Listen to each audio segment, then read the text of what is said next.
So here's the thing.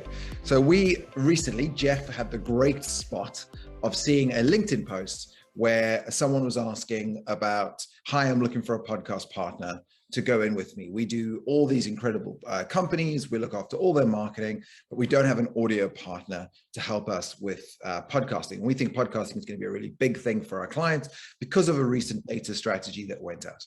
So Jeff sees this, he very smartly goes, hey, this looks really clever. You should check out a podcast company, and then forwards me the email. Am I right so far? Just in case I get my stories wrong. 100%. Perfect, which was very clever. So I see it and I think, okay, I'll like the comment and I'll just comment under that LinkedIn post and go, hey, thanks, Jeff, for bringing this up. Yep, we'd love to have a conversation. But we actually handpick our clients. The moment I say that, I'm raising the value of our company. We're not saying we'll take any business that's come our way. We're going to go, hold on. Actually, at the moment, we've got a 100% success ratio. And that's because we've chosen every single person we've worked with, as opposed to just taking lots of clients, seeing what happens, kind of throwing poo-poo against the wall and seeing what sticks, right? Forgive the expression. So we do that. Then I get this email from her, which I can clearly see looks like it might be copied and pasted because there's two different fonts and two different colors. Yeah. Now I've got two options. I either create a value ladder. I'm like, just before we press record on this, a value ladder is simply knowing that everyone's going price for price for price, and you're probably never going to beat them. And you shouldn't, because the idea is you want to have enough profit in there that if you suddenly need to get extra staff to really impress the person, or go overboard, or bring in some sound effects, or hire a voiceover artist, you've got buffer to do that. So the client goes, wow, I didn't ask for any of those extra things, but you've really gone way further than we expected. Let's keep working together. I'm blown away. So I know this, so I go high. Now I can't go high against other numbers, because numbers versus numbers, we lose. So I do something called a value ladder. I write down every single thing in a menu that says, this is why our price is this. Now, if you add all these things and what each of these things costs, my time, my producer's time, our audio engineer, our SEO, our meta tags, our content creator, our promotional team, our strategy, our SaaS tool, actually it comes to whatever it was. I think it was like 16 grand. We'll bring all that down to 6 grand. Now, instead of her looking at 1,000, 1,000, 1,000 and us coming in at 6 grand, she goes, actually, they're giving us 16 grand's worth of information for 6. Yeah. No one else is discounting. No one else is doing that. So that's one of the options I have, which is called the value chain.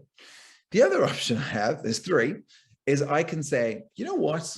To be totally honest, like, you're not the right client for us. And we don't just take clients on. Let's jump on a call. Let's see if we fit. And I know that with that one, I've got a very small chance of winning, because she's not going to take the time. She values her own time very highly. She's already got a bunch of quotes from a bunch of people on LinkedIn. She's not really worried about me. If I'm lucky, she Googles me. She sees that we've done really great things. She Googles you, she Googles our company, and she goes, wow, okay, yeah, I want to give these guys a 15-minute call.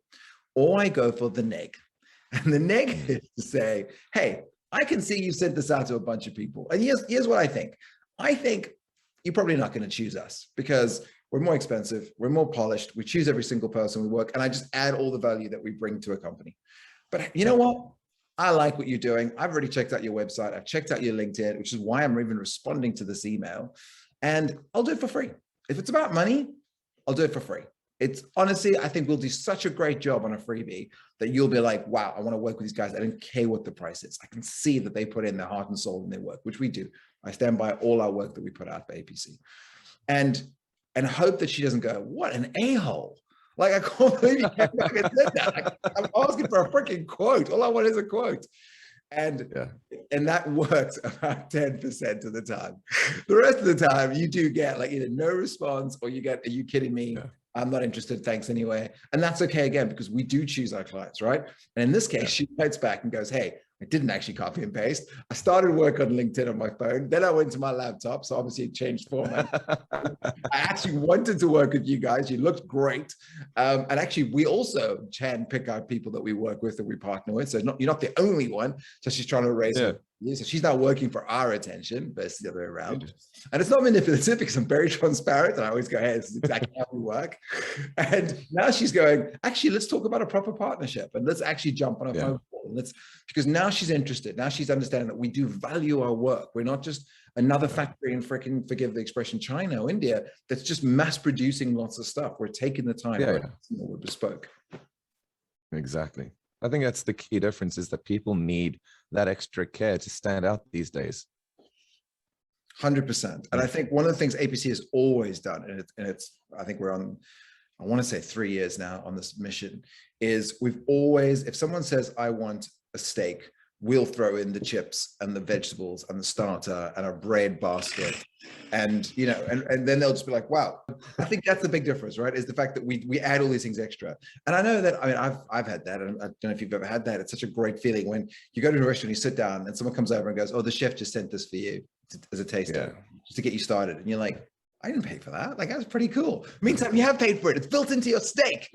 But Exactly. You're just so impressed with this whole situation. I drink Pret a lot in London, Pret coffee, which is a really bad coffee. It's 99 cents. It's the cheapest coffee you can get. But every now and then they'll give me a free coffee. And I'll be like, oh, thanks. Why are you giving me this? And they're like, oh, no, we just, you know, we've seen you a couple of times and we just thought we'd give you a free coffee to say thanks for always coming in. And you're like, you've cool. Won. Yeah, like Starbucks is going to get me ever. Costa's not going to get me. You have won. I will come forever because of that 1 8 pence freaking free coffee that you gave me. That probably isn't even worth my time. Yeah. So that's our lesson for today on a podcast company. When you are seeing or applying for lots of business, or you think someone's getting a lot of business and a lot of quotes, really look at your response to them. There's no point going cost for cost. It's a loser's game where you're all racing to the bottom and you're not going to give great work. One, because you're not going to value it as much.